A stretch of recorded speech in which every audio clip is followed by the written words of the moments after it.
በቀላሉ ተሰብራችሁ የምትወርቁት ይህንን ስለማታውቁ ነው። ቀጥሎ የሚነግራችሁን በትክክል አስተውላችሁ ከሰማችሁ ያለምንም ጥርጥር ካሰባችሁበት ቦታ እንድትደርሱ ይረዳችኋል ማለት ነው። ወደ ሐሳባችን ከመግባታችን በፊት ግን ቻናሉ አዲስ ስለሆነ ሰብስክራይብ፣ ላይክ፣ ኮሜንት፣ ሼር እንድታደርጉ እጠይቃችኋለሁ። ቀጥታ ወደ ሐሳባችን ስንገባ በመግቢያው ላይ እንደነገርኳችሁ ብዙ ሰዎች ወደፊት መሄድ አቅቷቸው ተሰብረው ሲወርቁ ተስፋ ሲቆርጡና ከዚህም የተነሳ ብዙ ጭንቀቶችን ሲያስተናግዱ ራስን ወደ ማጥፋት ሁሉ ሲደርሱ ሁላችንም የምናውቀው እውነት ነው። ይህም የሚሆንበት ምክንያት ማንም ሰው ሕይወቱን የሚመራው በቀን ውስጥ በሚሰማቸው በቁጥር እጅግ ብዙና በአይነት ሁለት የሆኑ ድምጾችን መሰረት በማድረግ ስለሆነ ነው። በቀን ውስጥ ብዙ ድምጾችን ትሰማላችሁ። በነገራችን ላይ ድምጾች እያልኩኝ ሳወራ በጆሮአችሁ የምትሰሙትን ብቻ አይደለም።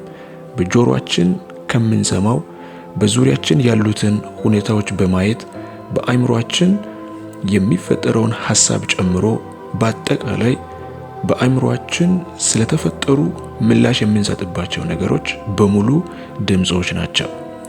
እኛን ማዘዝና ምላሽ እንድንሰጥ የሚያደርጉ ነገሮች በሙሉ የሰማናቸው ድምጾች ናቸው። እነዚህ ድምጾች ሁለት አይነት ናቸው። የመጀመሪያው ወደፊት የሚያስቀጥል መልካም ድምጽ ሲሆን፣ ሁለተኛው ደግሞ ሰብሮ የሚጥል ክፉ ድምጽ ነው። እነዚህ ድምጾች ምንጫቸው እግዚአብሔርና ሰይጣን ሲሆኑ የምንሰማቸው ግን ከአንድም ከሌላም ነው። በመጽሐፍ ቅዱሳችን ላይ መጽሐፈ ኢዮብ ምዕራፍ 33 ከቁጥር 14 ላይ እግዚአብሔር በአንድ መንገድ በሌላም ይናገራል፣ ሰው ግን አያስተውለውም ይላል። ምን ማለት ነው? የእግዚአብሔርን ድምጽ ከተለያዩ ሁኔታዎች ልንሰማ እንችላለን ማለት ነው።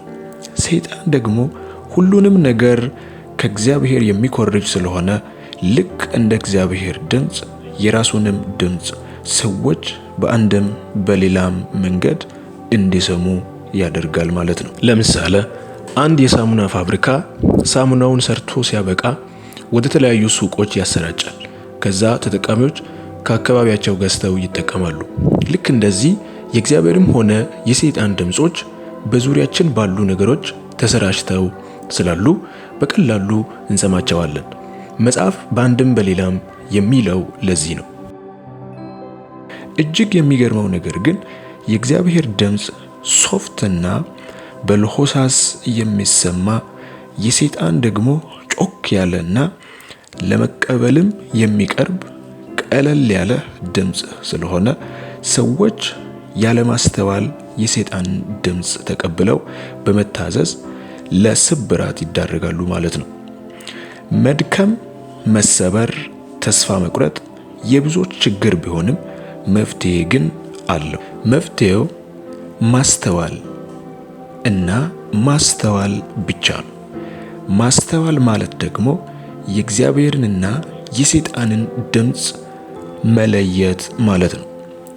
ይህን እንዴት አድርጋለሁ ለምትሉ ደግሞ በዚህ ርዕሰ ጉዳይ የተሰሩ ብዙ ቪዲዮዎች ስላሉ ሰርች አድርጎ ማየት ብቻ ነው። እኔ ግን ትንሽ ፍንጭ ልስጣችሁ። ከየትም ሊሆን ይችላል። ኢነርጂ ከሌለው ተስፋ እንድትቆርጡ የሚያደርግ ከሆነ፣ ኃይል እንድታጡ የሚያደርግ ከሆነ ይህ ድምጽ ከእግዚአብሔር ሳይሆን ከሰይጣን ሊሆን ይችላል። ለምሳሌ በስራችሁ ጉዳይ፣ በትዳራችሁ ጉዳይ፣ በእምነታችሁ ጉዳይ፣ በእነዚህ አይነት ጉዳዮች ማለትም ኦልሬዲ የእግዚአብሔርን ፈቃድ ባወቃችሁበት ጉዳይ ማለት ነው። መቀጠል ባላችሁበት ጉዳይ ማለት ነው። ወደፊት መሄድ ባላችሁበት ጉዳይ ኦልሬዲ ይህንን ጉዳይ አውቃችሁታል። የእግዚአብሔር ፈቃድ እንደሆነ አውቃችሁታል። በዚህ ጉዳይ ላይ ወደፊት እንዳትሄዱ፣ ወደፊት እንዳትቀጥሉ ጉልበት የሚከለክላችሁ፣ ኃይላችሁን የሚጨርስ፣ ተስፋ እንድትቆርጡ የሚያደርጋችሁ ወይም ለዚህ አይነት ውድቀት የሚያነሳሳችሁ ከምትሄዱበት መንገድ እንድትሰናከሉ የሚያደርግ ከሆነ ይህ ድምጽ ከሰይጣን ነው ማለት ነው። ሁለት ሰዎች በአንድ ጉዳይ ላይ ሁለት ሰዎች በአንድ ጉዳይ ላይ የሚሄዱ ከሆነና ህይወታቸውም መንገዳቸውም ተመሳሳይ ቢሆን ሁኔታውም ተመሳሳይ ቢሆን አንዱ የእግዚአብሔርን ድምጽ ሲሰማ ሌላኛው ደግሞ የሰይጣንን ድምጽ የሚሰማ ከሆነ የእግዚአብሔርን ድምጽ የሚሰማ ሰው ሲቀጥል የሰይጣንን ድምጽ የሰማ ሰው ይቆማል። ኤቭሪ ነገር ተመሳሳይ ሆኖ ማለት ነው። አሁን አንዱ እንዲቀጥልና አንዱ እንዲቆም ያደረገው ሁኔታ ሳይሆን የሁኔታው ክብደትና ምናምን ሳይሆን የሰማው ድምጽ ማለት ነው። ቢካውስ ሁሉም ሰው የሚቆመው ወይም ህይወቱን የሚቆመውም የሚሄደውም ህይወቱን የሚመራው ማለት ነው ድምጾችን በመስማት ነው። የእግዚአብሔርን ድምጽ የሰማ ሲቀጥል የሰይጣንን ድምጽ የሰማ ሰው ሁልጊዜ ከመንገዱ ይቆማል ማለት ነው። የእግዚአብሔር ድምጽ እንደ ነዳጅ ነው። ነዳጅ ያለው መኪና መንገዱ አስቸጋሪ ቢሆንም ነዳጅ እስከተሰጠው ድረስ ያንን አስቸጋሪ መንገድ አቋርጦ ለመሄድ ይንቀሳቀሳል። ነዳጅ የሌለው መኪና ግን አስፋልት ሁሉ ላይ ሊቆም እንደሚችል ሁላችንም እናውቃለን። ሰው የሚወርቀው ወይም ተስፋ የሚቆርጠው በምክንያት ከሆነ የሚነሳውም በምክንያት ነው እንጂ በእድል አይደለም። ስለዚህ በማቴዎስ ወንጌል ምዕራፍ 17 ቁጥር 5 ላይ የእግዚአብሔር ቃል ሲናገር እርሱን ስሙት ይላል። ደግሞ በዮሐንስ ወንጌል ምዕራፍ 2 ቁጥር 5 ላይ ማርያም ለአገልጋዮቹ የሚላችሁን ሁሉ አድርጉ እንዳለች እኛም ሳንሰናከል ከግባችን ለመድረስ የእግዚአብሔርን ድምጽ ብቻ ለይተን መስማት አለብን። የተወደዳችሁና የተከበራችሁ የቻናላችን ተከታታዮች የዛሬውን ዝግጅታችንን በዚሁ እናበቃለን። ሐሳብ አስተያየቶቻችሁን በኮሜንት ሴክሽን እንድታስቀምጡ እንፈልጋለን።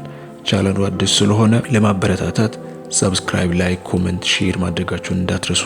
ሌላ ጊዜ በሌላ ሐሳብ እስክንገናኝ ድረስ መልካም ጊዜ እንመኛለን።